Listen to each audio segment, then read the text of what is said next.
pinapakuhan, kinamatay niya, no? Kung saan siya pinako, yung krus. Kung sinabi ng Panginoon, pasanin mo ang iyong krus, maging ang krus na yan, ang diyan ka mamamatay. Tanggapin mo lang. Dahil alam natin, ang krus ay sa 4 fundamental operation, plus, minus, division, multiplication. Ano ang krus? Plus. Di ba? Dagdag siya. Krus. Kung ang tao ay hindi matured sa Panginoon, kung ang tao ay bata pa sa Panginoon, ang krus ay hindi siya tinatawag na biyaya. Malas, no? Ang krus ay kailangang itatakwil sa mga taong kulang pa ng pananampalataya. Pero para sa mga anak ng Diyos, ang krus ay kapangyarihan. Dagdag, no? Basa, 1 Corinto 1:18. Ang krus ay kapangyarihan. Ang Panginoon namatay sa krus, at dahil ang Panginoon pumasok sa atin, mangyari na kung ano ang krus na pinasan natin ngayon, diyan tayo ipapako, diyan tayo mamamatay. Are you willing? Yes.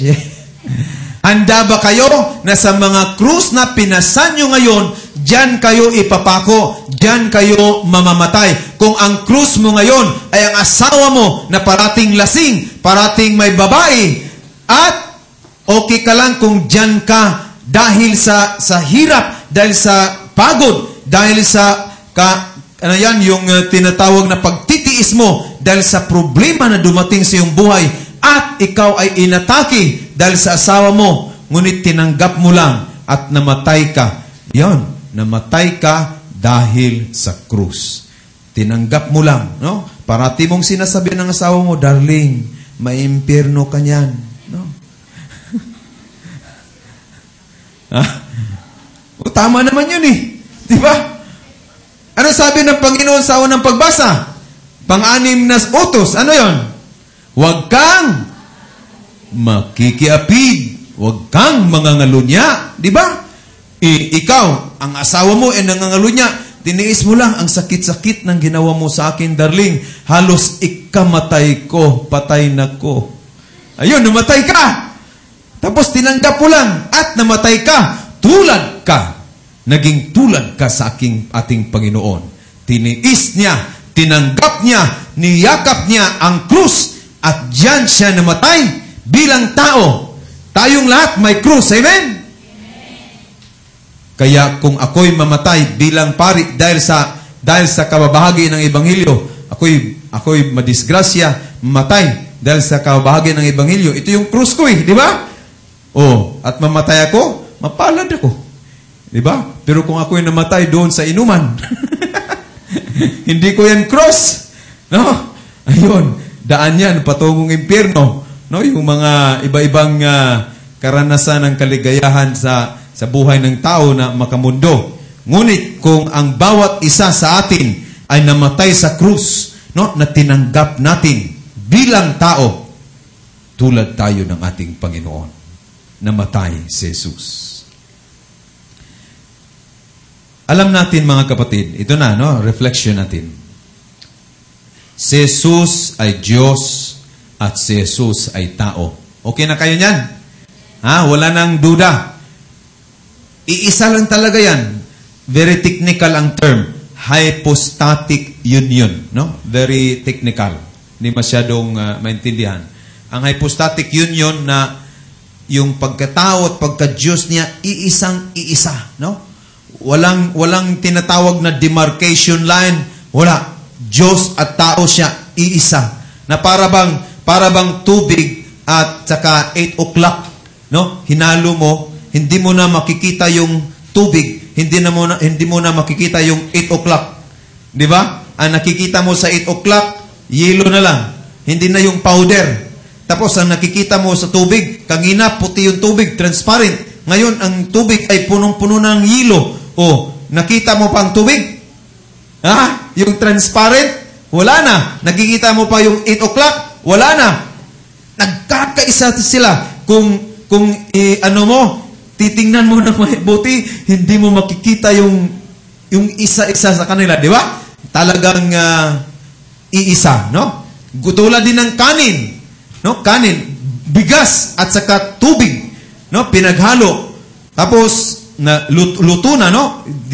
Sinaing mo, tapos luto na. Nakita mo pa yung bigas o hindi? Ha? Hindi na. Nakita mo pa yung tubig? Hindi na. Ano nakikita mo? Kanin. Hindi yan bigas, kanin yan.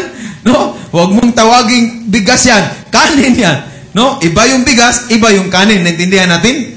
Ganyan ang Panginoong Hesus sa kanyang pagka-Diyos at sa kanyang pagkatao. Amen? Ngayon, tingnan natin mga kapatid, kadidiscuss lang po sa siguro later on, as we go on our studies, no? Ipapakita ko sa inyo yung tinatawag na relics. Halimbawa, si Sister Des mamatay. Tapos hindi kakainin yung maraming katawan ng mga banal. Dati na hanggang ngayon buong-buo pa ang katawan. 300 years na, 400 years, hindi siya kinakain ng uod. Buong-buo. Ipapakita ko sa inyo, no? Ang ibig sabihin, lahat na karanasan ng Panginoon ay naging banal. Ano ibig kong sabihin? No? Lahat na hipo ng Diyos. Lahat na may tatlong klase. First, tinatawag na first classification, no? Relics, no? Standard ng relics. Una, yung parte ng katawan ng tao. Yun, first class relics yan. Si St. Thomas Aquinas, dahil siya pumunta sa Compostela, Spain, tapos doon siya nagbabahagi din ng salita ng Diyos. Naging banal siya. Siyempre, patron ng Dominicans. So, ang nangyari, kunin nila mula sa Compostela yung katawan niya. Hindi ibibigay ng mga Madre doon. Ang nangyari, hinati nila. Yung ulo nandun, yung ulo ng mga Dominican, yung katawan nandun sa mga Madre. Hinati. Ito'y tinatawag na first class relics, no? Katawan, buto, or anong parte ng tao.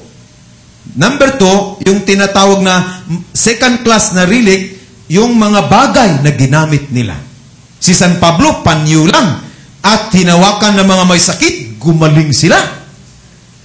Mga may sakit, panyo lang. Kaya sabi ko ni Sister Des, dahil may mga tinatawag din ng mga charismatic doon sa Bohol na talagang ang dami ng karanasan sa mga taong gumaling. No? Dahil magpapatulong kami ni Sister Des na ipagdasal si Boyet nila. No? Ang synergies ko, no, yung tinatawag distant healing, ang ipadala doon, picture ni Boyet. Tapos pre-ubiran po nila, overnight, pre-ubiran nila yung picture. Ganito, ganyan. Ang kagalingan, nandyan. Hindi siya dahil malayo, dahil wala diyang katawan. Hindi. Ang Panginoon gumagalaw kahit saan. Amen? Kahit wala dyan ang tao, basta't ang pagdadasal, no, focus sa pagpapagaling, talagang mangyayari. Si San Pedro, no, maraming may sakit dyan. Dumaan lang yung anino niya. Yung, kumbaga, nadaanan ang mga tinatawag na may sakit. Lahat gumaling. Anino lang yon. Si San Pedro yon. Yung sid-sid ng Panginoon. Yung laylayan niya, hinawakan ng isang babae na nagtalinugo. Yun, second class relics yun. No, hinawakan ng laylayan ng Panginoon at gumaling ang babae. Tapos sabi ng Panginoon,